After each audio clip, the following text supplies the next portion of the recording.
And their influence is quite obvious when we look at the recent ICJ Advisory Opinion of July of 2024 and the UNGA resolution of September 2024.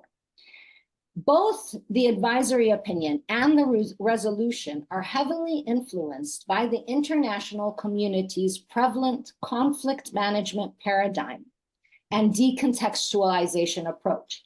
This approach, of course, ignores the root causes, advances a balanced framework where the parties of the conflict are on equal footing, and it does not recognize a situation of oppressor and oppressed, colonizer and colonized.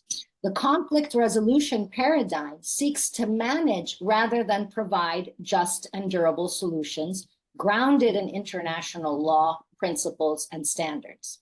The decontextualization of the legal, historical, and political context based on the use of the highly restrictive 1967 framework has led the promotion of this management approach to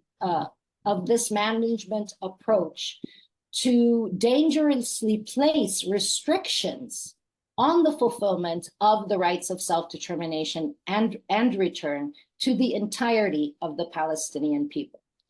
Now, while the advisory opinion did contain a stronger legal analysis of Israel's policies and practices that the court did rule to be illegal, the advisory opinion stopped just short of making a clear and irrefutable ruling that Israeli policies and practices constitute colonization and apartheid. And of course, this ruling was limited in geographic scope to only the West Bank and East Jerusalem. So it omitted, of course, occupied West Jerusalem, the territory colonized in 1948, and of course, Gaza. Both the advisory opinion and the UNGA resolution failed to make the fundamental and irrefutable link between Israel's policies and practices prior to 1967. Both completely ignore the Nakba of 1948, the period leading up to the occupation of 1967. In both of these documents, there is not a single mention of the Palestinian refugee issue, their right of return, or how the right of self-determination cannot be fully realized without the right of return, nor the right to resist.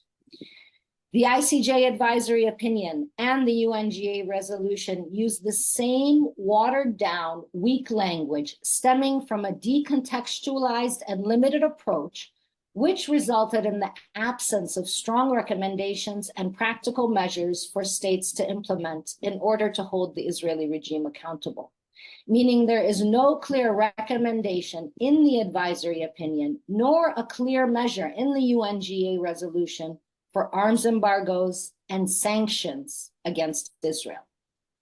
So in the end, we have to ask ourselves, how do we create a situation in which states have no choice but to adhere to their obligations under international law, to impose arms embargoes and sanctions against the Israeli regime?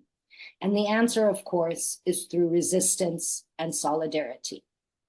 Colonial states have not only engaged in facilitating the perpetuation of Israel's colonial apartheid regime, but they have also taken measures to criminalize Palestinian resistance and the solidarity of international civil society with the Palestinian struggle for liberation.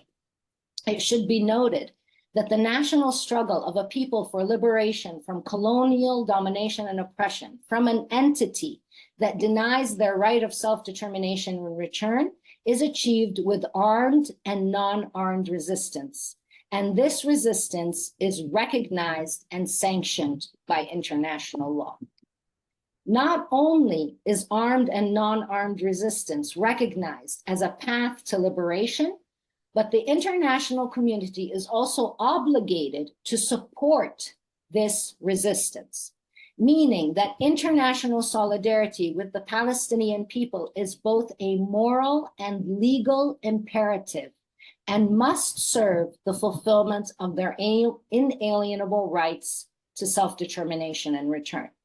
True solidarity then means supporting the struggle for Palestinian liberation and challenging the demonization of acts of solidarity with the Palestinian people.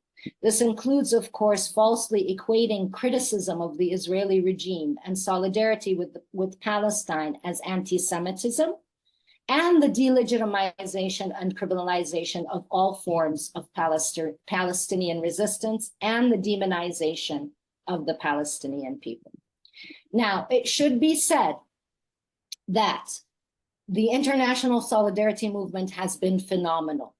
They have been with us since the very beginning of the genocide and even from before, with hundreds of thousands of direct actions that have been designed to create pressure on states to fulfill their obligations.